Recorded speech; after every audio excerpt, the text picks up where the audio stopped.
Alors ce matin, ce n'est pas moi qui vais prêcher, nous avons un frère qui a été invité, il est là ce matin avec son épouse, il s'agit de Robert et Nicole Grenet.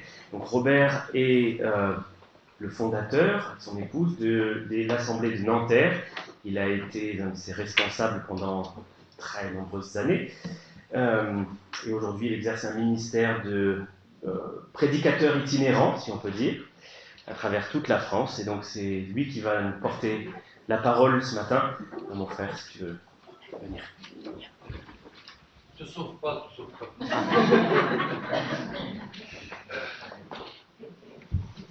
L'amour fraternel. Bonjour à tous d'abord. Je vérifie quelque chose, oui.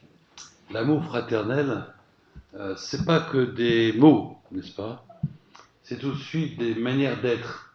Et Paul nous dit d'être rempli de prévenance réciproque. De prévenance réciproque. Vous avez là la démonstration de cette prévenance réciproque. J'explique. Ce matin, mon frère a dit « Je vais mettre une cravate », alors que ce n'est pas le cas, parce que Robert va venir, et s'il a une cravate, ça ne sera pas bien. Et moi, je me suis dit de mon côté, ce matin, je vais mettre une cravate.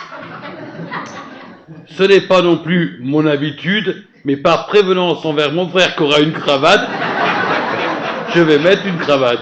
Ce qui fait que ce matin, nous sommes les deux seuls à avoir une cravate dans l'église. Voilà. Donc vous voyez ce que c'est que la prévenance réciproque. Paul nous encourage à user de prévenance réciproque. Et c'est super. On se connaît depuis longtemps et vraiment c'est merveilleux de s'aimer comme des frères et sœurs. Tout à l'heure on parlait de Rahab. Rahab c'est une très chère amie. Mais oui, très chère amie, vu ce qu'elle a fait. Les autres avaient oublié, mais elle, 40 ans plus tard, elle n'avait pas oublié, excusez-moi, ce que Dieu avait fait pour le peuple juif. Ça, c'est de la mémoire de ce que Dieu fait pour nous. Voilà, donc on vient de Nanterre, c'est un peu plus loin d'ici, mais c'était un trajet heureux parce qu'on pensait à vous déjà. On connaît plusieurs d'entre vous, certains on ne les connaît pas encore ou à peine, et c'est une joie de les découvrir. Voilà, donc ce matin, je vais donc vous encourager dans la découverte toujours plus grande de ce si grand salut que Dieu a fait pour nous. Et cette expression, un si grand salut, nous la trouvons dans l'Épître aux Hébreux, au chapitre 2, verset 3. Et plus je réfléchis aux diverses dimensions de notre salut, plus on découvre que dans la pensée, dans la vision, la conception, la réalisation de ce salut, tout est parfait. Dans ses conséquences aussi pour les sauver, nous sommes face à une merveille de Dieu. Toute la puissance de Dieu, toute la grandeur de la compassion de son amour pour sa créature est sublime. En un mot, le plan du salut de nos âmes est complet. Et il se termine par cette déclaration formelle du Christ, tout est accompli. Donc, rajouter quoi que ce soit, œuvre ou je ne sais, autre, à ce salut parfait accompli par Jésus-Christ, est donc une erreur, mais même un préjudice. Oui, un très grand salut. En conséquence, si nous sommes nés de nouveau, nous pouvons aller dire, comme Paul dans 2 Corinthiens 5, 17, si quelqu'un est en Christ, les choses anciennes sont passées, toutes choses sont devenues nouvelles. Les choses anciennes sont passées. Et c'est ce qu'on va découvrir ensemble, les choses passées. Mais on va aussi découvrir les choses nouvelles. Pour ma part, je suis conscient d'être loin d'avoir exploré toutes les dimensions de ce salut, de notre salut. On en connaît certains, on en ignore beaucoup d'autres. D'ailleurs, dans l'éternité, comme sous-entend le livre de l'Apocalypse, nous allons mieux comprendre et entièrement comprendre tous les aspects de notre salut. Quelle sera la conséquence? La louange et l'adoration, qui sera renouvelée et aussi amplifiée. Je suis dans l'admiration devant ces hommes de l'Ancien Testament, dont il est dit dans 1 Pierre 1, versets 10 à 12, ce salut ce salut, a fait l'objet des recherches et des investigations des prophètes qui ont annoncé d'avance la grâce qui nous était destinée. Ils cherchaient à découvrir à quelle époque et à quels événements se rapportaient les indications données par l'Esprit de Christ. C'était des chercheurs. Et j'aime qu'on cherche et qu'on recherche. Ce matin, je vous ai entendu chanter, prier, louer le Seigneur. Mais sur quelle base, mes bien-aimés? Mais sur les bases de ce que dit la parole de Dieu. Attention. Donc, ces hommes-là, c'était compliqué pour eux parce que tout était une recherche a priori. Ils n'avaient pas, comme nous, énormément de documents. Ils n'avaient pas la Bible en entier. Il est dit que l'Esprit de Christ leur rendait témoignage de ces choses. Donc je suis persuadé que certains, je pense à Jérémie par exemple, avaient la conscience de ce qui allait nous arriver par ce salut et passer des choses anciennes aux choses nouvelles. Alors pour nous aider dans notre exploration, dans notre découverte, de notre compréhension de ce salut, les apôtres, Paul, Pierre, Jean, dans leurs épîtres, n'ont cessé de nous faire découvrir les implications de notre salut. Plus vous découvrirez les implications de votre salut, plus votre louange sera forte.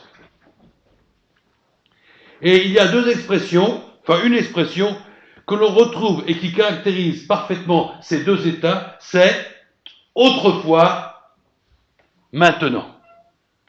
Ça ressemble tout à fait à ce qu'on a vu tout à l'heure dans 2 Corinthiens 5,17. Les choses anciennes, passées, autrefois, les choses nouvelles, maintenant. Et plus nous comprendrons ces choses, plus notre foi sera forte, sera vraiment une encre. Donc parfois ces deux expressions sont séparées, mais on les retrouve également ou dans le même verset, ou dans les versets voisins, où la compréhension est aussi évidente. Alors c'est dans l'épître de Paul aux Éphésiens que vous pouvez prendre, qu'on va retrouver un maximum de cette pensée. Donc, épître de Paul aux Éphésiens, chapitre 2. Il y a deux aspects de groupe de bénédiction que nous avons dans ces versets de l'épître de Paul aux Éphésiens. Le premier groupe de bénédiction, c'est une relation nouvelle avec Dieu. Éphésiens 2:1, je rajoute, autrefois nous étions morts spirituellement par nos offenses et par nos péchés. Morts. Le salaire du péché, c'est la mort. La mort, elle nous environne, la mort physique, mais il y a bien plus que la mort physique, il y a la mort spirituelle qu'ont connue Adam et Ève quand ils ont été chassés du jardin d'Éden. Et si rien n'arrive, donc rien n'était arrivé, mais c'était l'enfer pour tout le monde. Nous étions tous sous cette condamnation. Le salaire du péché, c'est la mort. Direction, une éternité en enfer. Oui. Est-ce que nous nous rendons compte vraiment de ça? Ah non, moi, vous savez, je suis quelqu'un de gentil, je suis un bon père de famille, ma femme, etc. Tout à... Nous étions morts, éternellement séparés de Dieu. C'était le lot de tout le monde. C'était mon lot. Éphésiens 2, versets 5 et 6. Maintenant, c'est moi qui rajoute, nous qui étions morts par nos offenses, Dieu nous a rendus vivants ou vivifiés avec Christ. Quelle différence de salut! Dans ce salut, de la mort éternelle à la vie éternelle. Il faut que nous ayons toujours en tête ces choses, que nous n'oublions jamais d'où nous venons, afin de mieux mesurer là où nous allons. Comment cela? Romains 5, 9, ne cherchez pas. Maintenant, c'est écrit, nous sommes justifiés, rendus justes par son sang, le sang de Christ, le sang de la nouvelle alliance. Nous avons partagé le pain et le vin en se rappelant justement cette nouvelle alliance. Romains 5, 11, notre Seigneur Jésus-Christ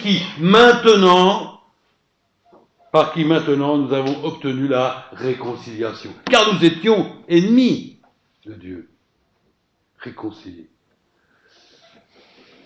C'est une des choses les plus belles, la réconciliation. Voilà, la démonstration de cette réconciliation. C'est super. Nous avons un Dieu extraordinaire, merveilleux.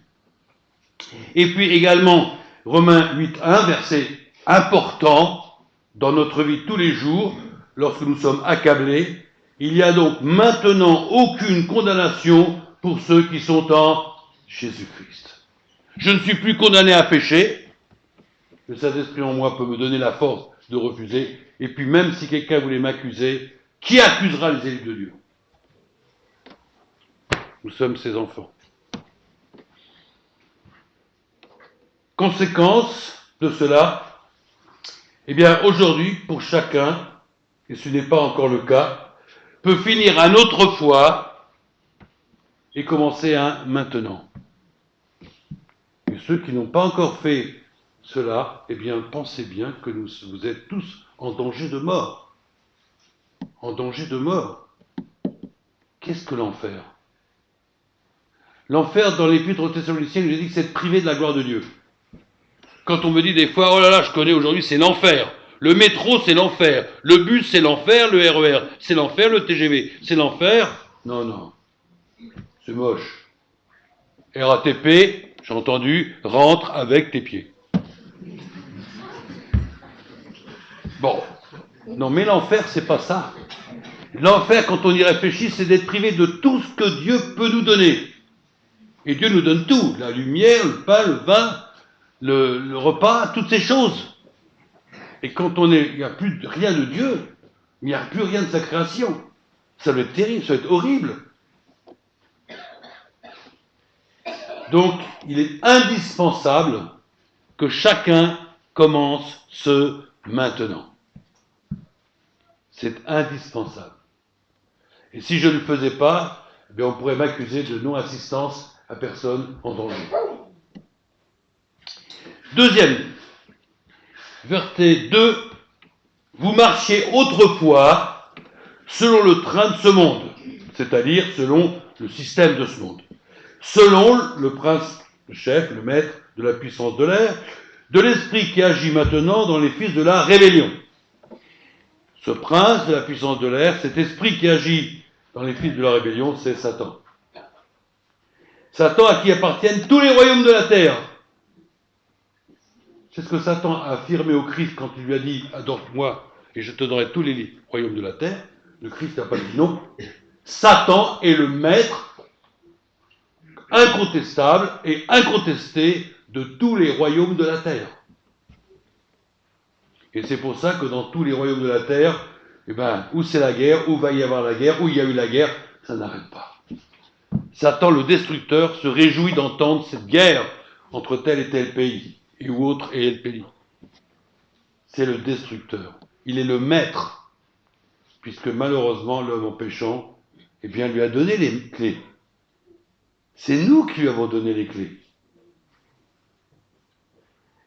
Les hommes ignorent cela, mais c'est bien le cas d'être les proies de ce système. Nous étions donc dans ce système englués. Ah, j'ai vu un reportage tout récemment sur les plantes carnivores. Ah, c'est l'horreur, ces bestioles. Enfin, c'est pas les bestioles, c'est les plantes. Quand il y a une mouche qui est sur plaque, et après il la digère. Eh bien voilà, eh bien nous étions comme ça, englués dans le système. Maintenant, Galates 1.4, maintenant je rajoute, mais c'est évident, notre Seigneur Jésus-Christ qui s'est donné lui-même pour nos péchés afin de nous arracher. Le mot est super fort. Le Christ nous a arrachés de ce présent siècle mauvais selon la volonté de notre Dieu et Père. Le Christ nous a arrachés. Vous vous rendez compte un peu la force qu'il fallait que le Christ ait pour nous retirer, nous a arrachés, c'est fort. Il n'a pas simplement pris devant la main, non, il nous a arrachés. J'ai été arraché de ce présent siècle mauvais, de ce présent siècle mauvais. Conséquences. Deux conséquences. ma vision de ce monde perverti. Comment maintenant je regarde ce monde? Puisque j'étais arraché, je le regarde quand même. Galates 6,14, la croix de notre Seigneur Jésus-Christ par qui le monde est crucifié, pour moi, crucifié, donc mis à mort, comme je le suis pour ce monde. Qu'est-ce qu'un chrétien? C'est un mauvais acheteur, un mauvais consommateur, quelqu'un qui ne veut pas faire tout et n'importe quoi. Le monde est crucifié. J'en veux plus. Je veux plus de ces valeurs. Mais le Seigneur m'a donné d'autres valeurs, d'autres choses à rechercher. Et vous voyez que je suis perdant? On n'est jamais perdant avec le Seigneur. J'ai abandonné des choses, oui. J'ai abandonné des choses. Pour d'autres choses qui sont non périssables. Où il n'y a pas de date de limite d'achat. Donc le monde est crucifié à mes yeux, comme je le suis pour le monde. Nous n'avons pas les mêmes valeurs. Romains 6, 19 à 22, de même que autrefois, vous avez livré vos membres comme esclaves à l'impureté et à l'iniquité. Maintenant, c'est écrit, maintenant, livrez vos membres comme esclaves à la justice pour arriver à la sainteté. Oui, autrefois, maintenant. Tout est différent. Tout est différent. Je suis un chrétien heureux, très heureux. Parce que le Seigneur m'a montré, depuis que je suis chrétien, j'étais jeune à l'époque, toutes les choses qu'il a fait pour moi. Tous les maintenant. Et puis, il a retiré tout ce qui était des autrefois. Troisième point, Éphésiens 2:3. On est toujours dans Éphésiens. Nous vivions autrefois, c'est écrit, selon les convoitises de notre chair, en accomplissant les volontés de la chair et de nos pensées. Ah, les pensées. Vaste domaine, difficile à contrôler.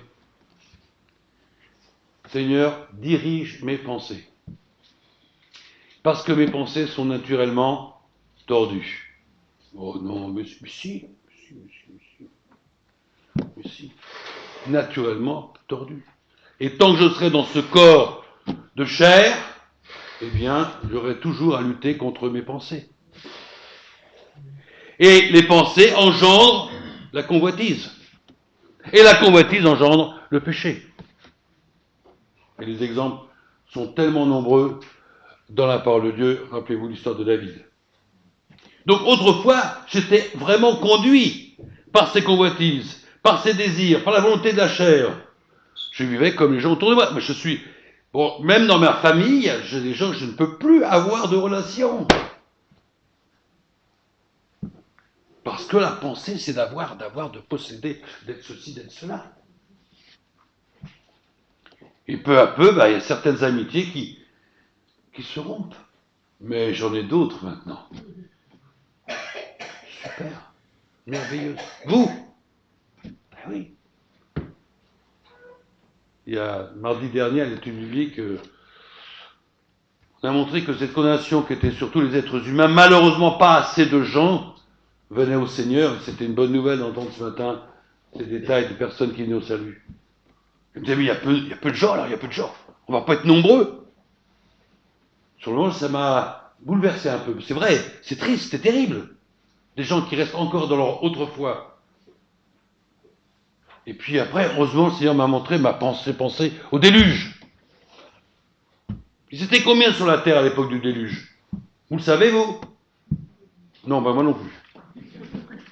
Mais certainement, il y avait beaucoup de monde. Combien ont été sauvés? 8. C'est sûr que la porte, on a parlé de la porte de l'arche de Noé était ouverte.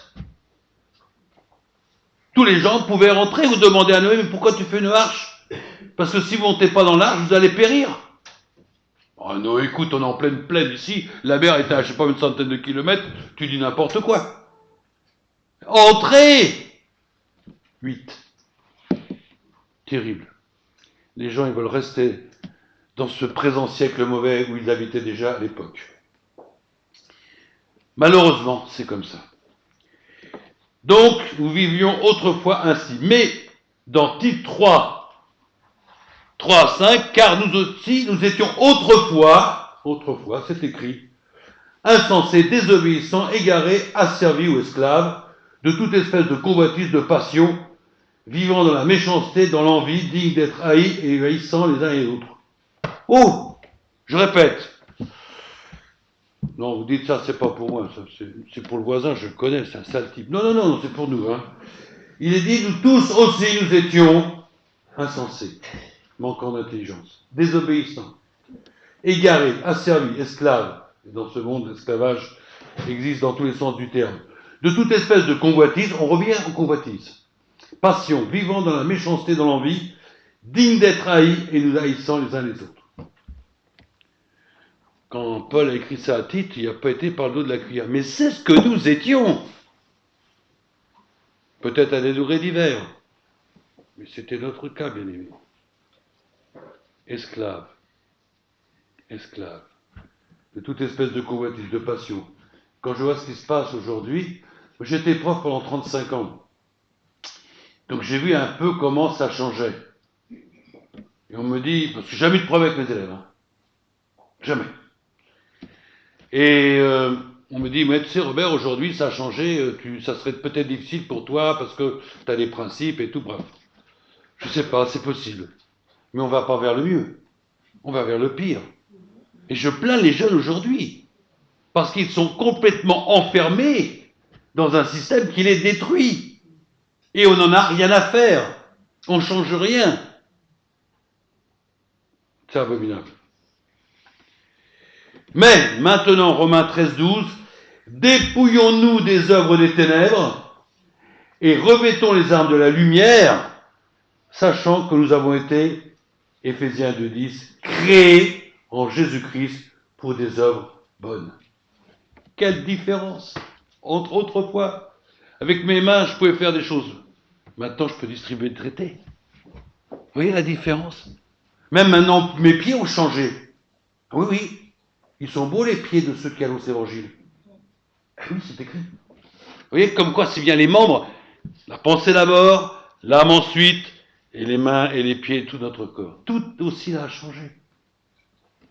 C'est merveilleux. Combien le Seigneur est bon d'avoir voulu ainsi changer nos vies. Conséquence.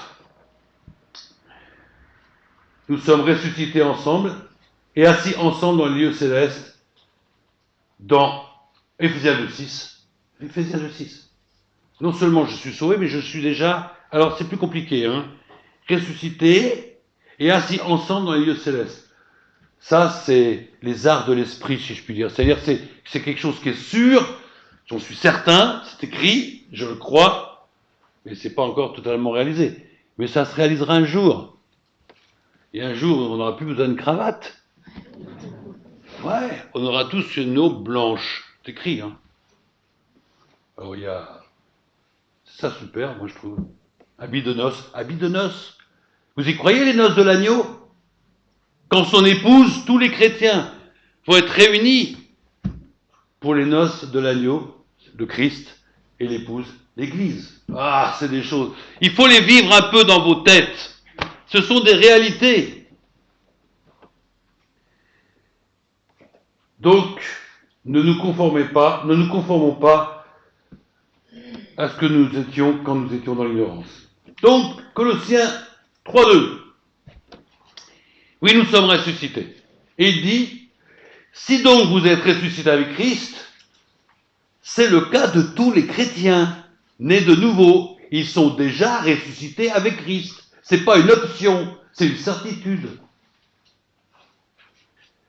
Donc Paul dit aux Colossiens, si donc vous êtes ressuscités avec Christ, cherchez, affectionnez-vous en choses en haut. Ah oui. Et non à celles qui sont à la terre. Donc on est des investisseurs. On est des investisseurs pour les valeurs spirituelles. Et ces valeurs spirituelles, eh bien, nous les voyons dans la personne de Christ. Je veux investir dans l'amour de mon prochain.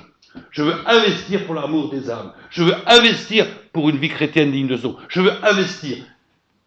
Parce qu'il y a un énorme rapport et retour sur investissement. Si nous étions sages à la manière des hommes, Paul disait souvent ça, je Je vous parlais à la manière des hommes. J'investis. Je pense qu'il y a des gros investisseurs en bourse parmi vous, c'est pas mon cas, hein, mais bref. Mais quelqu'un qui investit, c'est pour avoir un retour. C'est logique ou pas? Oui.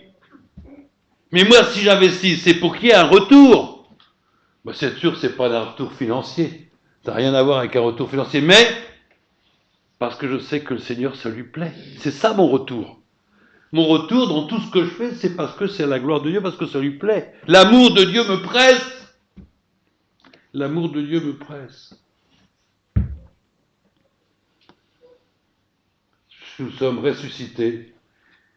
Cherchez, affectionnez-vous aux choses d'en haut, et non à celles qui sont sur la terre.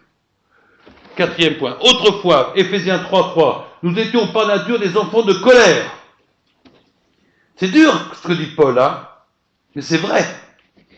Nous étions des enfants de colère, donc sous la condamnation de la colère de Dieu, comme les autres. Et si rien n'était arrivé, eh bien, on serait tous restés enfants de colère, sous la colère de Dieu. Et je peux vous dire qu'au jugement du grand trône blanc, à la fin du livre de l'Apocalypse, eh bien, notre destinée était très clairement donnée. C'était l'enfer. Nous étions sous la colère. Parce que notre nature était tellement différente de la sainteté de Dieu. Il faut qu'on comprenne ça. C'est pas pour nous faire du mal que Paul nous dit ça. C'est pour mettre les choses au clair. Nous étions des enfants de colère. Nous étions sous la juste condamnation de la juste colère de Dieu. Mais,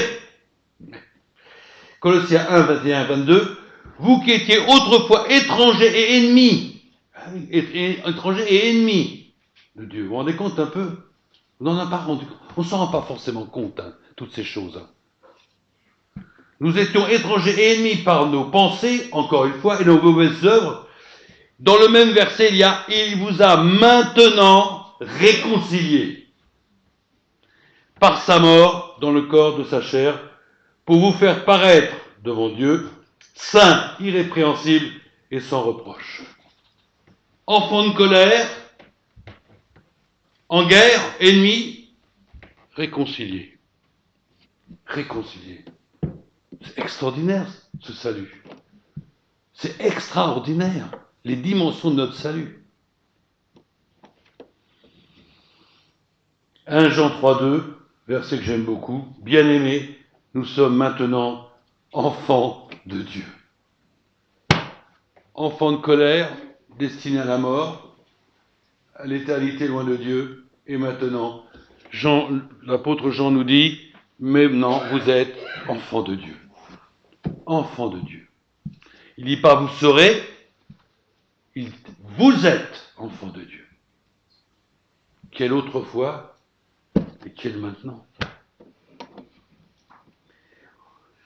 Chapitre 5, Éphésiens chapitre 5, verset 8, donc c'est un petit peu plus loin. Autrefois, c'est écrit, vous étiez ténèbres. Si je faisais la liste de tout ce qu'il y avait dans autrefois, qu'on a lu tout à l'heure, il y a de quoi prendre un fusil et boum, hein. Il n'y avait pas de... Bon. Autrefois, vous étiez ténèbres, mais maintenant, vous êtes lumière. Ça brille.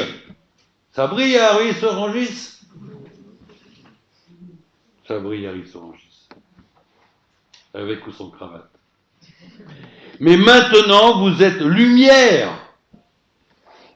Est-ce que vous êtes lumière là où vous travaillez? Là où vous êtes à l'école? Au lycée, au bahut, tout ce qu'on veut? Auprès de votre famille? Non, hein, pas toujours. Hein. C'est moche. Non-assistance en personne en danger. Maintenant, vous êtes lumière dans le Seigneur, marchez comme des enfants de lumière. Autrefois ténèbres, maintenant lumière. Éphésiens, chapitre 5, verset 8.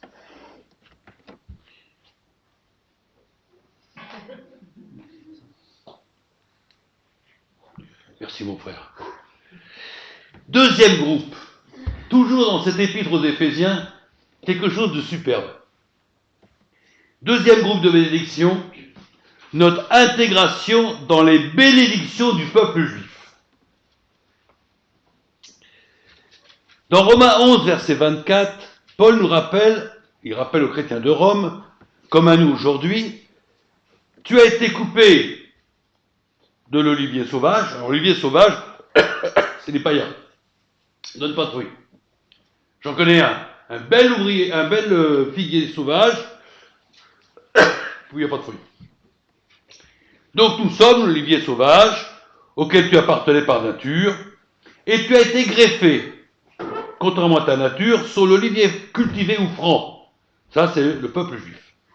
Ça, c'est une chose extraordinaire que Paul explique. Nous qui étions païens, nous qui étions l'olivier, le figuier, pardon, sauvage, non l'olivier, pardon, sauvage qui ne donnait rien, eh bien nous avons été greffés sur l'olivier franc, sur le peuple juif, pour pouvoir avoir les bénédictions, la sève du peuple juif. Le peuple juif est toujours là, hein. Ah, moi c'est mon frère. Le peuple juif est toujours là, et c'est toujours là, et son histoire est loin d'être terminée, croyez-moi. Si vous lisez la Bible, bref.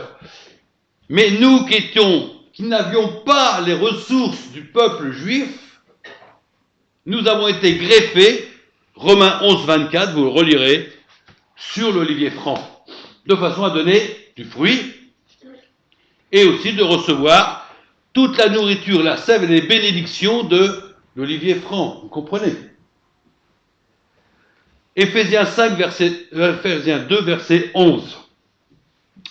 C'est pourquoi vous, autrefois, païens dans la chair, appelés incirconcis, par ceux qu'on appelle circoncis, et qui le sont dans la chair, par la main de l'homme, souvenez-vous que vous étiez, autrefois, donc en ce temps-là, c'est-à-dire sans Christ. Nous étions des exclus, des parias, aux yeux du monde juif de l'époque. Complètement en dehors. Mais maintenant, selon Colossiens 2, verset 11, c'est en lui, en Christ, que vous avez été circoncis, d'une circoncision que la main n'a pas faite, mais de la circoncision de Christ qui consiste dans le dépouillement du corps de la mort, c'est la mort à soi-même. La circoncision du cœur, c'est la mort à soi-même. La mort à Christ qui est si bien représentée par l'immersion, le baptême en la mort, suivi de la résurrection. Conséquence, Philippiens 3, 3, car les circoncis, c'est nous qui rendions à Dieu notre culte par l'Esprit de Dieu, qui nous glorifions en Jésus-Christ et que nous mettons point notre confiance en la chair. Tous les chrétiens nés nouveaux ont été circoncis. Alors, la circoncision, chez les Juifs, je pense que tout le monde sait ce que c'était. Hein. C'était la chair, un morceau de chair. Ouais. Mais la vraie circoncision, c'est celle du cœur, c'est-à-dire retirer tout ce qui est de la nature humaine pour avoir la nature de Christ en nous. Les vrais circoncis, c'est nous. Ça, c'est une bonne nouvelle. Hein. Ça se trouve, ça vous étonne. Bonjour les circoncis. Ça serait dimanche prochain, on vous appelle comme ça. Ça va bien les circoncis.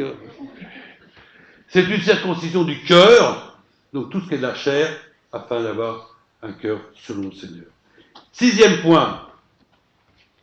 Souvenez-vous, Éphésiens 2, 12 et 13, souvenez-vous, donc autrefois, que vous étiez en ce temps-là sans Christ, sans Messie, nous étions en dehors des promesses messianiques. Nous n'étions pas au bénéfice de l'œuvre de rédemption du Christ. Ces promesses n'étaient pas pour nous, nous étions privés du droit de cité en Israël. Nous n'avions pas la citoyenneté juive, avec tous les avantages de l'appartenance au peuple juif. Étrangers aux alliances de la promesse, sans espérance, sans Dieu, dans le monde. Tout ça, c'était pas pour nous. C'est pour le peuple juif. Le Christ est venu d'abord pour le peuple juif. Mais maintenant, toujours dans ce verset, en Jésus-Christ, nous qui étions jadis éloignés, nous avons été rapprochés par le sang de Christ. Bon, il faut que je vous dise quelque chose. J'aime le peuple juif, comme tout chrétien. Et j'aime ce peuple, et ça me fait mal que ce peuple à qui étaient promis toutes ces choses soit passé à côté. Et donc j'ai eu l'occasion de discuter avec des rabbins. Le rabbin de Nanterre, donc en particulier, son épouse et mon épouse avaient fait connaissance à cause des enfants. Vous savez, souvent les enfants sont des lieux sociaux. Voilà. Et donc, j'ai discuté avec lui, et je lui ai dit, clairement, que j'étais au bénéfice de toutes les richesses du peuple juif. Je suis au bénéfice de tout ce que Dieu a dit à Abraham. Toutes les nations de la terre seront bénies en ton nom. Je suis au bénéfice de ce que Dieu a dit à David. Je suis au bénéfice de tout ce que Dieu, etc., etc., etc. Alors là, c'était étonnant pour lui. J'ai dit, c'est pour ça que j'aime ce peuple. Je ne peux pas me couper d'Olivier Franc. Je ne peux pas couper mes racines. Je dis, j'aime David. David, un homme selon le cœur de Dieu. Et les autres. Et toute la liste, hein, vous prenez votre Bible et vous avez toute la liste dans l'Ancien Testament. Ça l'a étonné. Après, on a lui partagé un peu Ésaïe 53. Ça l'a un petit peu moins aimé. Psaume 22, pareil. Mais c'est pas grave. Ce qui l'a touché, c'est de voir combien j'aimais ce peuple. Non pas parce que c'est un peuple extraordinaire. Moi, j'aurais été à la place de Dieu, j'aurais choisi les Suisses. Peuple sympathique, avec des belles montagnes, du bon chocolat. Le peuple juif, attention, c'est que Dieu, quand il a choisi ce peuple, il dit, j'ai choisi un peuple au cou raide. Mais en même temps tellement merveilleux. Tellement merveilleux. Donc, vous êtes maintenant, suite à toutes ces promesses que Dieu avait fait à Abraham, et nous sommes la postérité d'Abraham. Et 1 Pierre 2,10 nous dit, vous êtes un peuple, une race élue, un sacerdoce royal, une nation sainte, un peuple acquis. Vous qui autrefois n'étiez pas un peuple, et qui maintenant êtes le peuple de Dieu. Vous qui n'aviez pas obtenu miséricorde, et qui maintenant avez obtenu miséricorde. C'est très important pour nous chrétiens de savoir que nous sommes au bénéfice de toutes ces choses. Et je vous assure que ça va vous donner une autre optique sur le peuple juif. Je ne dis pas que ce peuple est parfait, hein. Nous non plus. Mais vous savez, Dieu a fait une promesse avec Abraham.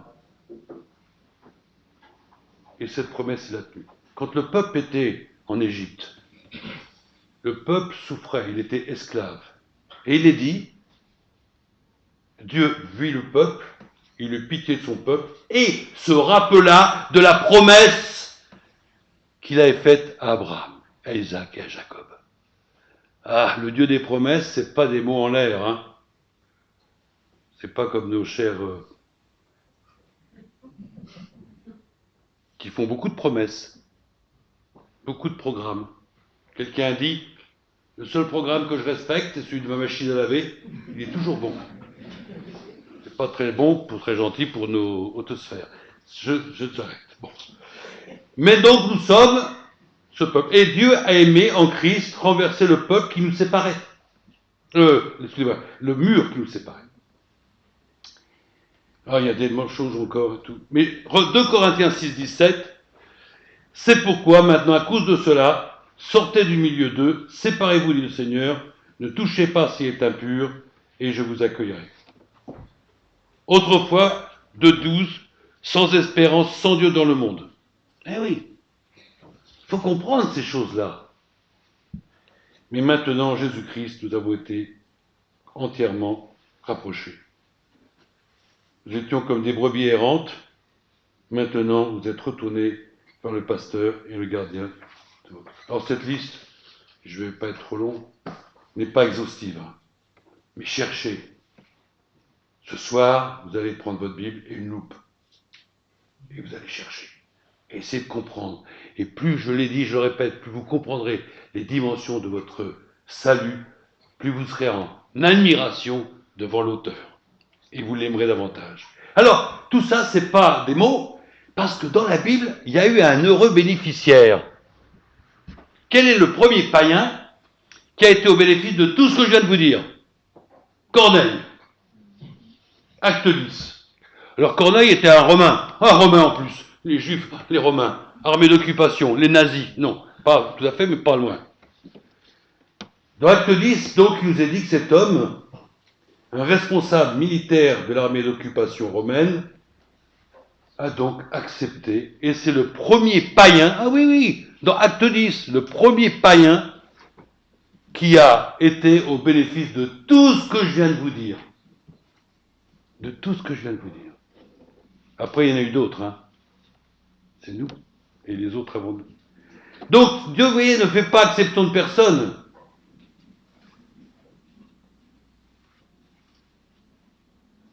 des Romains, que les Juifs détestaient, bien sûr.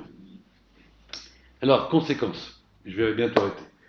Tout cela est merveilleux. Mais la question de se poser, c'est pourquoi donc les écrivains bibliques ont mis tellement en avance cette différence entre autrefois et maintenant. Première chose, de cette compréhension de cette différence dépend, une profonde humiliation. Je ne mérite rien. Je ne mérite rien. Et quelquefois, je pense à cette Samaritaine quand le Seigneur lui a dit, le salut vient des Juifs. Autrement dit, toi, pour l'instant, tu es out. Pour l'instant. Les Juifs d'abord. Donc je suis indigne. Mais en même temps, une grande joie, la joie du salut. Et ma prière, bien aimé, et que ce soit votre prière aussi, malgré tout ce qu'on peut connaître, les difficultés, que jamais la joie du salut ne diminue. Satan, je peux vous l'assurer, pour l'avoir vécu pendant de longues années, Satan fera tout ce qu'il peut pour vous faire diminuer en vous la joie du salut. J'entendais ma sœur qui me parlait tout à l'heure des difficultés, il y en a une mais il y en a partout. Jamais que la joie du salut ne diminue. Jamais.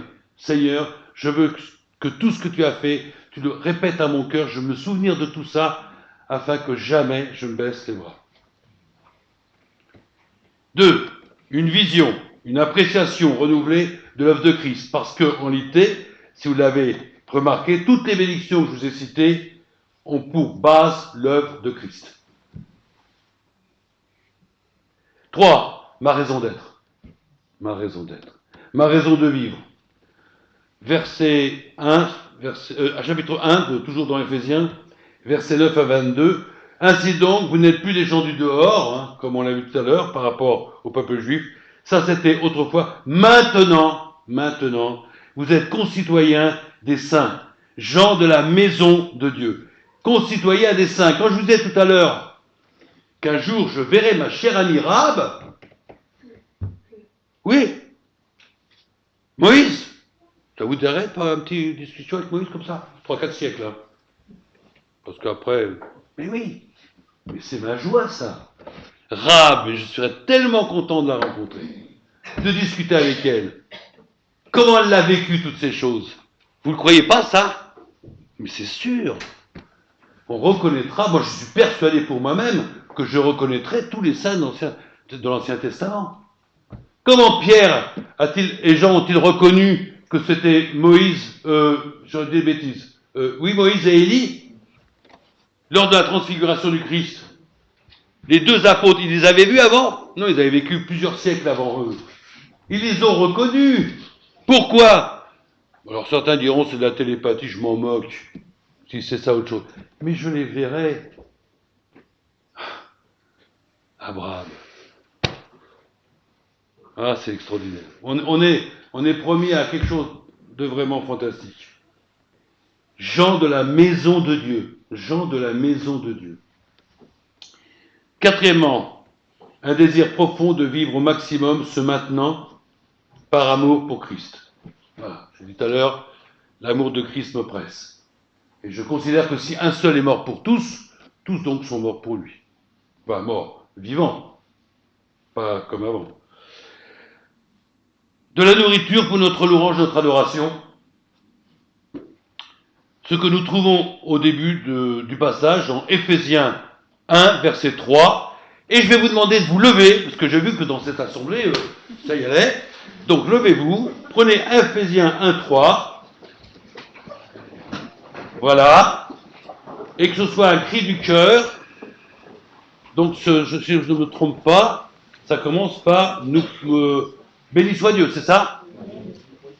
Bien. Attention. 1, 2, 3. Béni soit Dieu, le Père de notre Seigneur Jésus-Christ, qui nous a bénis de toutes bénédictions spirituelles dans le céleste en Christ. Amen. Merci. Seigneur, oui, nous voulons te bénir parce que quand on essaie de comprendre tout ce que tu as fait pour nous, nous sommes dans l'admiration. Nous ne méritions rien. Nous étions loin de toi, étrangers, rebelles, orgueilleux, enfin toutes ces choses. Mais Dieu qui est bon, qui est riche en grâce et en miséricorde, nous qui étions loin, tu nous as rapprochés et tu as fait de nous tes enfants. Et tu nous prends maintenant sous ton autorité bénie, afin de nous faire avancer avec toi. Merci Seigneur Jésus, parce que tu as connu toutes ces choses, afin que nous puissions connaître. Tu connais toutes ces choses terribles, afin que nous puissions connaître, nous, la vie. Que ton nom soit béni dans cette assemblée et dans tous les lieux de frères et sœurs qui te connaissent et t'aiment. Amen. Amen. Alors, restez debout, on va chanter. Merci. S'il vous plaît, on va prendre le 293 avec des cris de joie. 293 qui illustre bien ce propos que notre frère a apporté ce matin.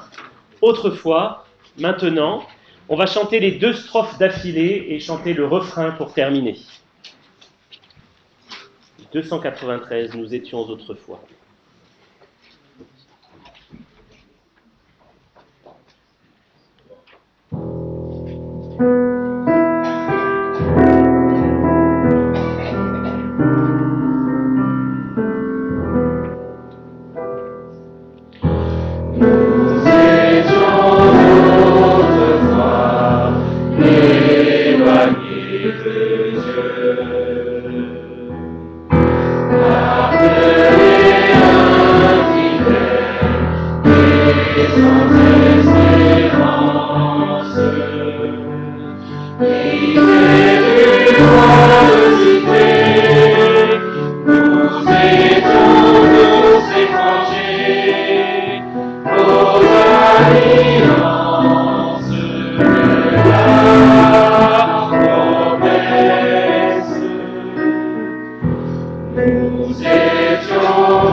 Jésus